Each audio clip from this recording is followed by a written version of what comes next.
वह घटना मेरे एक दोस्त शिव के साथ घटी और उसी ने मुझे बताई है। मेरा दोस्त शिव पुलिस की कार चलाने का व्यवसाय करता है। इसी वजह से उसे दूर दूर तक सफ़र करना पड़ता है। एक दिन उसे मुंबई से नासिक जाने के लिए भाड़ा मिला। वह चारों लड़के ही थे। उन्हें अपने किसी दोस्त की शादी में नासिक जाना था और दूसरे दिन फिर से नासिक से मुंबई आना था। रिटर्न भाड़ा मिल रहा था, इसलिए शिव भी रात के सफ़र के लिए तैयार हो गया। रात में 9 तक निकलना तय हुआ। शिव भी अपने तय की गए टाइम से पहुंच गया। वहाँ उन चारों में से 3 जन पहले ही पहुंच चुके थे, पर उनका एक दोस्त अभी नहीं पहुंचा था। उसको आने में वक्त लग गया और उसके वजह से इन सभी को निकलने में रात के 11 बज गए। मुंबई से नासिक के बीच कसरा घाट पड़ता है और इस घाट पर बहुत सी दुर्घटना होने की वजह से वहाँ पर बहुत सी भूतिया किस्से भी मशहूर है। शिव भी यह बात जानता था, पर उसको इन बातों पर विश्वास नहीं था।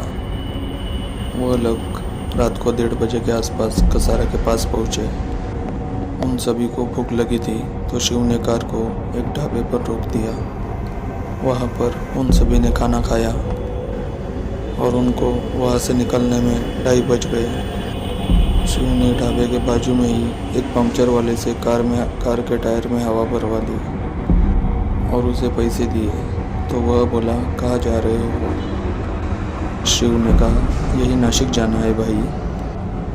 तो वह पंक्चर वाला बोला, आज अमावस की रात है और यह घाट ठीक नहीं है, ज़रा संभाल के जाना। शिव ने मुस्कुराते हुए गर्दन हिलाई और कार में बैठकर वहाँ से निकल गया। शिव ने कार में रेडियो लगा रखा था। सभी गाना सुनते हुए सफ़र का मज़ा ले रहे थे और उन्होंने घाट चढ़ना शुरू किया।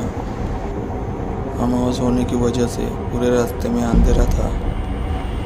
सिर्फ कार की लाइट जहाँ तक जा रही थी उतना ही दिखाई दे रहा था।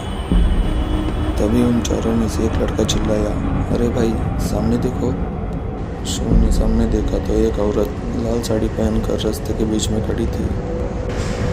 शिव ने जोरों से ब्रेक लगाकर कार को रोक दिया और उस औरत से कहा, ओ बहन जी, ऐसे रास्ते में क्यों खड़ी हो? अभी एक्सीडेंट हो जाता तो? उस पर उस लाल साड़ी पहने हुए औरत ने कहा, भाई साहब, मुझे ज़रा आगे छोड़ दोगे? पर कार में सिर्फ 5 लोग ही बैठ सकते थे, इसके लिए शिव ने मना कर दिया। पर उन लड़कों में से एक लड़का जो शिव के बगल में आगे बैठा था, बिठा लो भाई, मैं मेरे दोस्त की गोद में पीछे बैठ जाता हूँ। अभी इतनी रात में एक बेचारी औरत मदद मांग रही है तो कर देते हैं। इतना बोल के उसने जैसे ही कार का दरवाज़ा खोला वैसे ही ज़ोर से बंद कर दिया और चिल्ला के बोला, कार को भगाओ भाई। शिव को कुछ समझ में नहीं आया। उसने कार को फुल स्पीड में दौड़ाना शुरू कर दिया। उस लड़के के दोस्तों ने पूछा, क्या हुआ, तू इतना डरा क्यों है और कार को भगाने क्यों बोला? उस पे वह कांपते हुए बोला कि जैसे ही मैंने कार से उतरने के लिए दरवाज़ा खोला और मेरी नज़र उस औरत के पैरों पे पड़ी तो मैंने देखा कि उस औरत के पैर उल्टे हैं।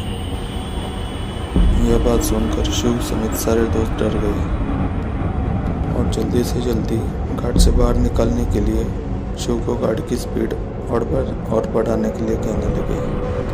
शिव भी 120 की स्पीड से कार को दौड़ा रहा था। वह थोड़ी दूर तक ही गए हुए कि तभी अचानक कार के साइड मिरर में वही औरत दौड़ के कार के पीछे आती हुई शिव को दिखाई दी। यह देखकर शिव डर के मारे पूरा पसीना पसीना हो गया। उन लड़कों ने भी जब पीछे पलट के देखा तो वह भी डर के मारे चिल्लाने लगे। वह औरत कार के साथ साथ ही भाग रही थी और बड़े डरावनी आवाज़ में चिल्ला रही थी। घाट के उस अंधेरे रास्ते में ऐसा लग रहा था कि मानो वह लोग बार बार घूम के फिर से उसी जगह पर आ रहे हैं। घाट खत्म होने का नाम ही नहीं ले रहा था और वह औरत कार के साथ ही भागी जा रही थी और अभी तो उसने भयानक रूप धारण कर लिया था। उसका चेहरा पूरा सफ़ेद हो चुका था। आँख, नाक और मुंह से खून बह रहा था। यह सब देखकर वह सब लोग डर से ठंडे हो गए। आज तो मरना पक्का है, ऐसा उन्हें लग रहा था। 1.5 घंटे बाद जब घाट खत्म हुआ तो वह औरत वही रुक के बड़ी डरावनी हंसी से उनकी तरफ देख रही थी। शिव ने कार को और स्पीड में भगाया और वह लोग घाट की सीमा से बाहर आ गए। वह सुबह 6 बजे नासिक पहुंचे। काफ़ी सारे घबराए हुए थे। उन लड़कों में से एक लड़का तो बुखार से तप रहा था। जब उन्होंने सारी घटना बताई तो गांव वालों ने कहा कि आप लोग नसीब से बच गए, वरना कल अमावस थी और उस घाट पर बहुत सारे लोगों की एक्सीडेंट से जान गई है। तो उन्हीं की आत्मा भूत बनकर आने जाने वालों को सताती है। उस दिन वह लोग शादी के बाद रात में भी गांव में ही रुक के दूसरे दिन सुबह को निकल के नासिक से मुंबई गए।